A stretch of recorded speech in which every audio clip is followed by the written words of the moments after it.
Oh man, Loopy Pro's going to the blues jam. That's right. So one of my main goals for learning Loopy Pro is to take it out and play live just myself, just me.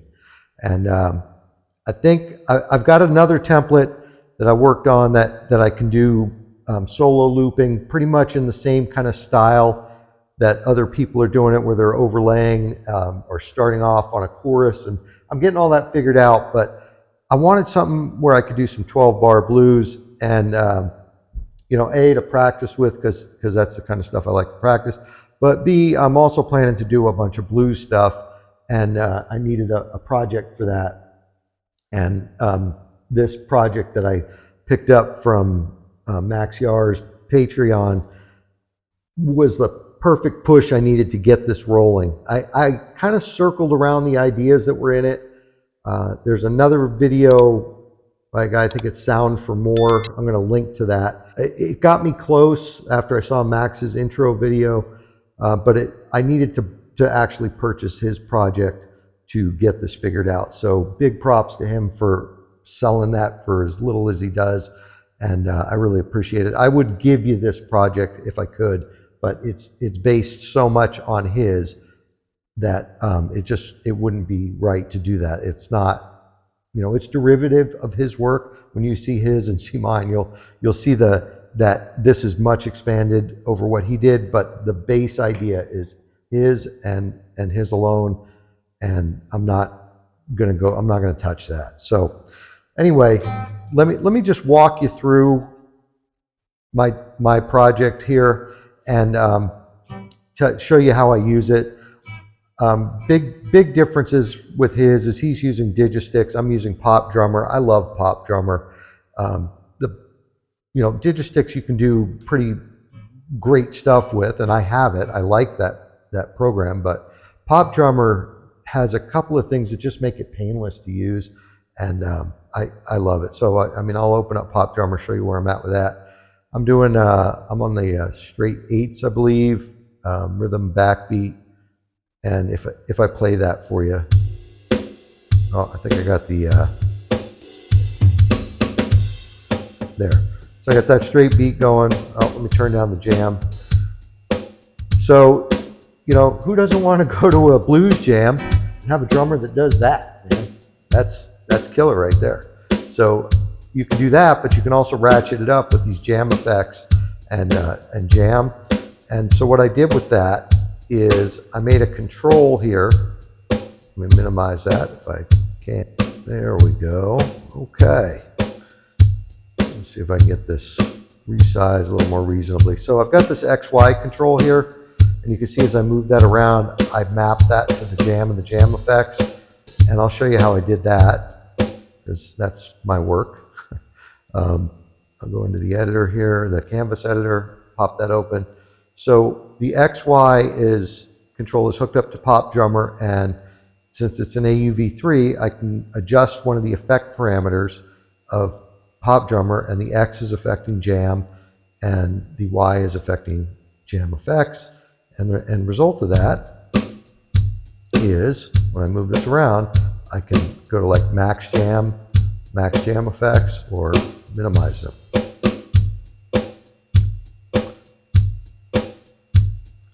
Cool. So other things I have in here mapped to Pop Drummer: toggle the hi-hat and ride, do a fill and switch hi-hat and ride, or switch back, are sending MIDI messages, and that's in Pop Drummer as well. The fill C4, which by the way becomes C3 in Loopy Pro. fill, toggle, hi-hat, and ride, toggle, hi-hat, and ride. All those three controls are these buttons right here. I'll show you those. So I'll just show you one of them, toggle, hi-hat, and ride.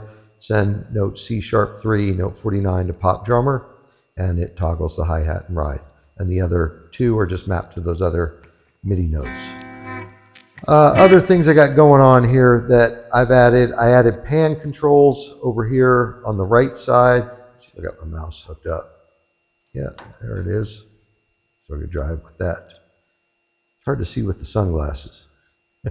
There we go. So I got my pan controls over here for each of the three sections. So basically I took Max's single section that he recorded, which was this lime here, or that he put in his project, and I duplicated it and duplicated all the messages that were going to it and from it and so on and so forth.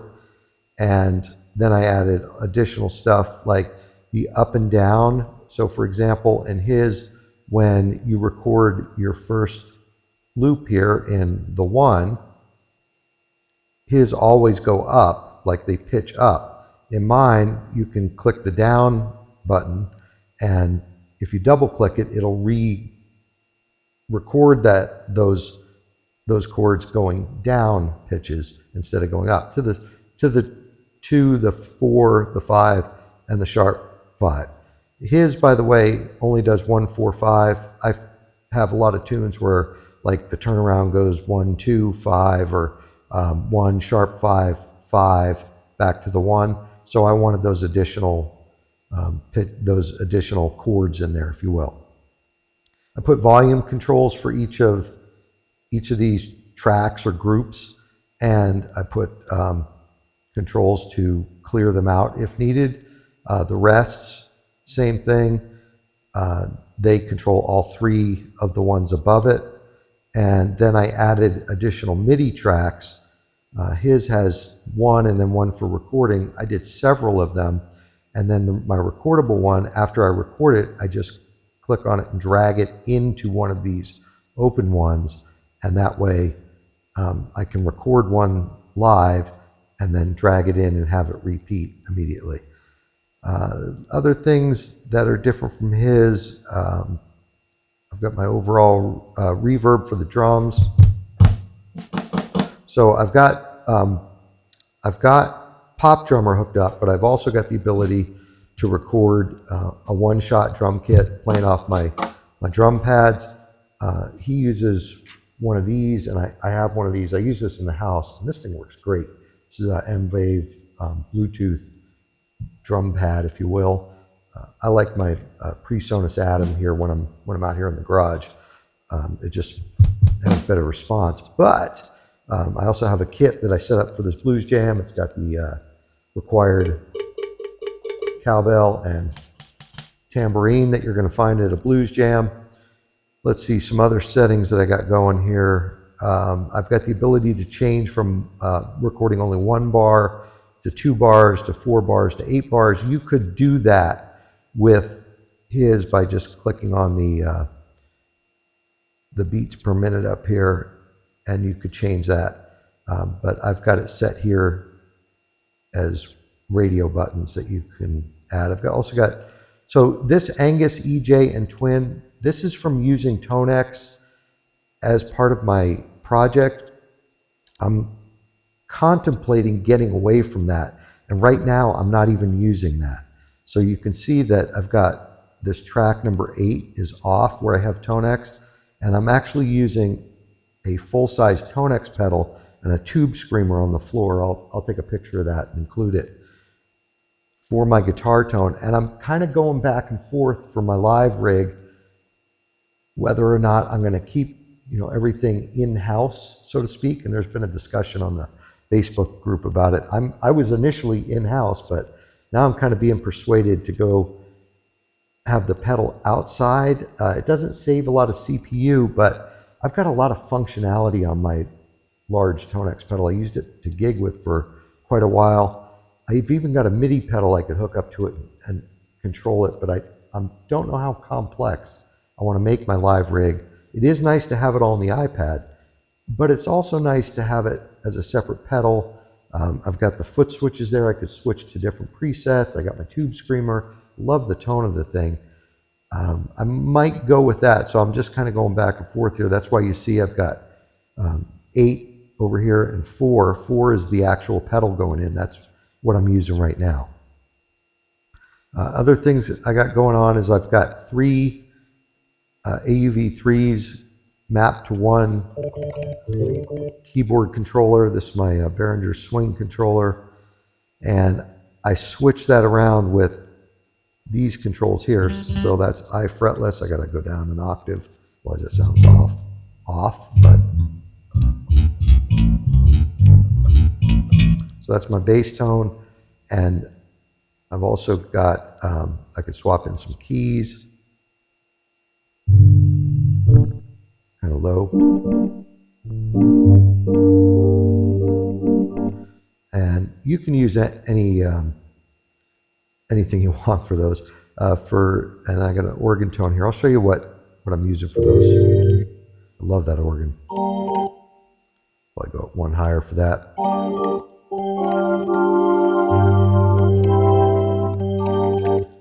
So those are, let me get over to the mixer here. I can't drive this mouse. It drives me crazy. All right. So the bass tone that you heard, that's I fretless bass. And the keys you heard is KQ Dixie with the E Piano 1, which is my favorite preset on a DX7 ever. And then for the organ, I'm running Yonex King Bee, which is, wow, man.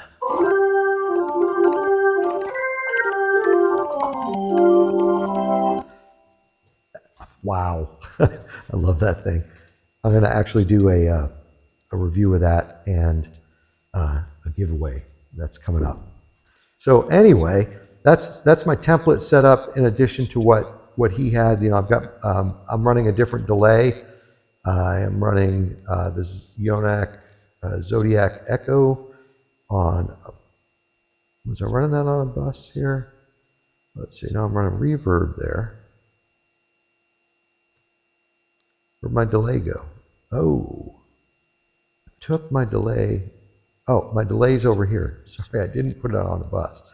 My delay is on the channel, on the mixer channel. So 4 is the guitar. And I toggle that on and off with this button over here on the far right.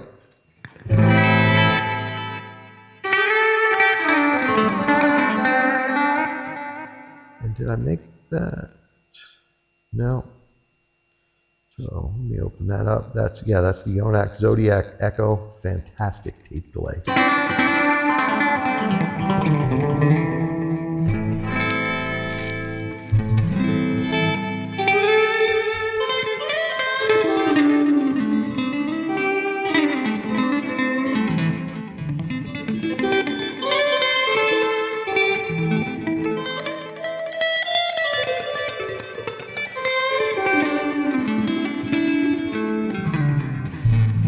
So what's cool is that I'm running the Tonex pedal, the hardware pedal, and then I'm able to use effects after the pedal by mixing it in here with Loopy. So I kind of get the best of both worlds. My Tonex pedal has delay on it. I could get to it with my other MIDI pedal if I hook that up. I may still do that. I may make a small pedal board for just my Tonex, my tube screamer, and that MIDI pedal. I'm not really sure where I'm going with that, but for right now I'm going to use the full-size Tonex pedal. I like the sound of it. Anyway, let's check this out, man. I'll do a couple of different jams on here. I'll show the build-up on a couple that I think the build-up's pretty acceptable. It's not terribly long. You got to record three instruments, but it's just one bar of it, so it works pretty darn well. Also, let me save this because I have made some changes here, and let me jump over to Max's template here just so that you can see that 12 bars. Yeah, so that's what his template looks like. That is a great template. Gave me all the incentive and ideas I needed to get my template going. This is the template you get if you go over to his Patreon. I'm going to put a link to it. He's got, I think, a 15-minute intro to this template. Well worth the watch. Maybe you could figure it out if you know. I feel like I could figure it out now that I know what I'm doing, now that I've learned. But I needed his template to get over that hump, to get this all figured out, especially with the MIDI integration and stuff. So thanks to him for that. I appreciate it. By the way, not trying to, you know, pander to anybody, but man, that guy is good. His content, not just his content, his playing is fantastic. So anyway, let's go back to my template. And we'll do a couple jams here. I'll record them and then sort of mix them in and out.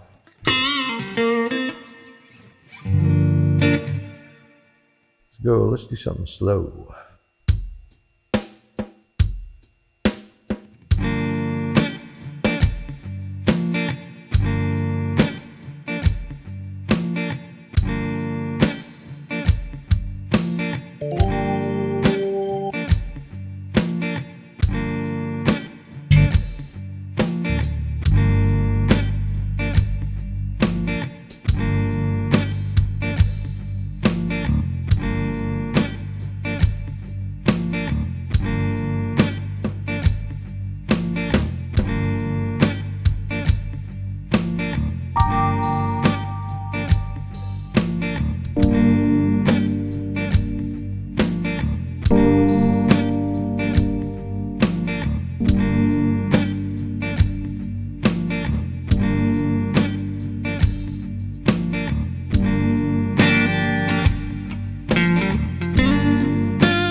Cool, man. So I think you can see there, I hit the, switch the keys to go down instead of up to hit the chords that we were looking for.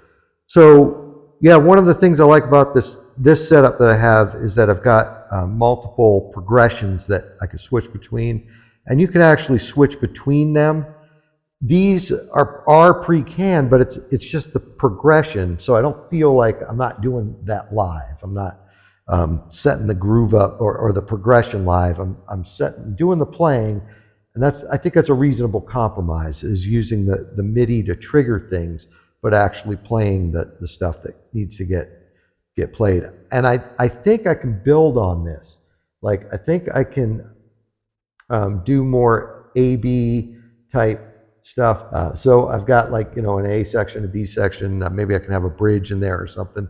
And I think I can swing that with this setup. It may get a little bit more complicated, but it's definitely a direction I want to look at.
Cool, a live fade. Always a classic move. So here's the reality. I haven't figured out how to get this to stop. And that's my next trick. I mean, I can make it stop. I can use my MIDI pedal for that, but I want to get it so that I hit a button, pop drummer does a fill, the band stops, something. I'm not really sure what that's going to look like, but I got to figure that out. And I want to do it live. Like, I don't want anything pre-recorded. I don't want tracks or anything like that. Like, I got to figure out how to get it to end properly, and it'll be good to go. So yeah, I hope I hope this makes you interested in this template. Definitely check it out. Again, I wish I could give you a copy of it, but unfortunately I can't.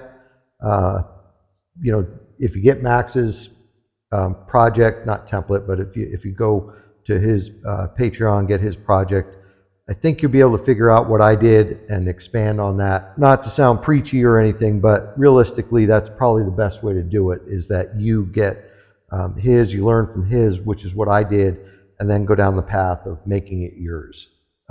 Because I've yet to download a project and just use it, just like it is. I always modify it. So anyway, I hope some of that was interesting for you. And again, please like the video, subscribe to The Gurge. I appreciate it. We'll catch you at the next Blues Jam.